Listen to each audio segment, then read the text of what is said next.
stockbroker, you are now capable of buying and selling stocks and forming a portfolio. But now you need a strategy. If you play a game of football, you have a strategy. If you are in a chess match, you have a strategy. If you're buying stocks in the stock market, it's even more important to have a strategy. So you need to choose how you're going to play the investing game. There are 5 broad types of investing strategies that you can engage in. Let me start off with my favorite type of investing, which is value investing. You ever heard of the names Warren Buffett or Charlie Munger? This is the investing style that they use. The fundamental idea with value investing is to buy stocks that are undervalued where the value of the stock is greater than the price you pay. For example, when you go shopping, you like to find clothes or phone or items that are on sale. You want to find a good deal, a cheap price for a good quality item. Value investing is like shopping for deals, but instead of shopping for a new laptop or a new phone, you shop for stocks. There are essentially 4 key steps to value investing. First, is you look to understand the business that you invest in. You wouldn't buy a business in your local town before you fully understood the business. Its internal components, how it worked, its product, how it makes money, the management. Who's running it? The same idea goes with a stock. So stick to businesses that you are capable of understanding. This is different for each investor. Some investors will understand gaming stocks more than others because they game themselves.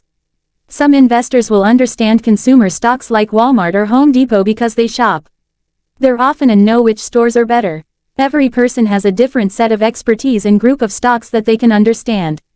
Once a value investor understands the business, secondly they look for ones that have a competitive advantage. What I mean by this is they look for businesses that are not easy to replicate. They have things about the business that helps them beat their competitors. Whether it's Coca-Cola's advantage in that everyone knows Coke and loves it around the world, or Canadian National Railway's advantage in their infrastructure setup and railway lines.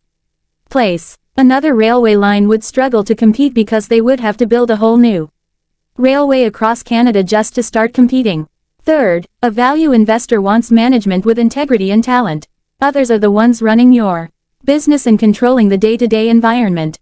If your manager is rotten, this will leak through to the employees and the business itself. Lastly, value investors pay a price that makes sense. One where the long-term value of the stock is better than its price. You wouldn't pay $100,000 for an iPhone, even though it is a good product, but you may pay $1,000. You would love to pay $100.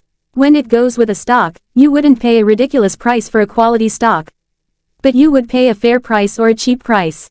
Some examples of value stocks include Warren Buffett's investing firm Berkshire Hathaway, Micron the chip company, Alibaba the Chinese e-commerce stock, Meta, Suratage Growth, Occidental Petroleum. Dive deeper into these stocks if you like the idea of value investing.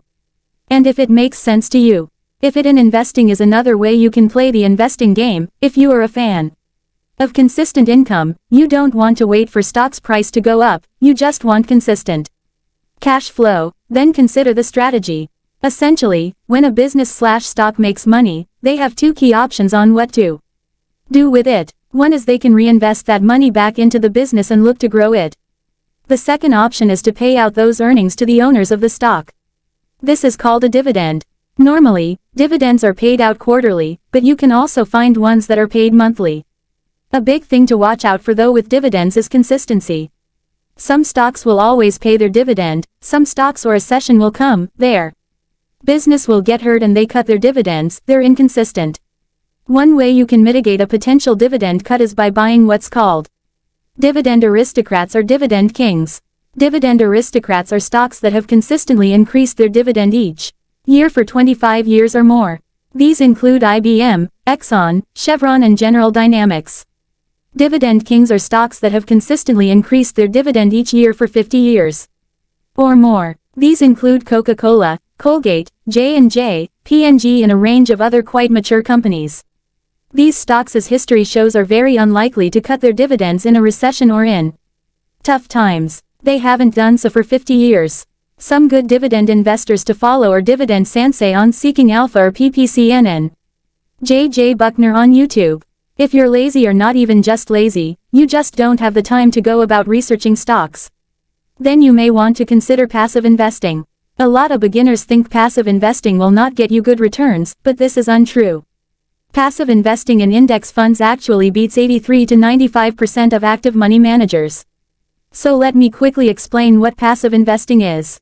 Passive investing is when you buy large groups of stocks called index funds or ETFs.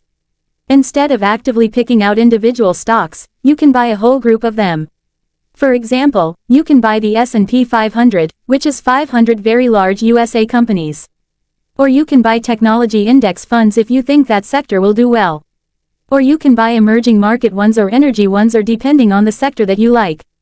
ETFs and index funds are a really good way to diversify your portfolio and spread your risk. In fact, this might interest you. Warren Buffett recommends that most investors adopt passive investing in index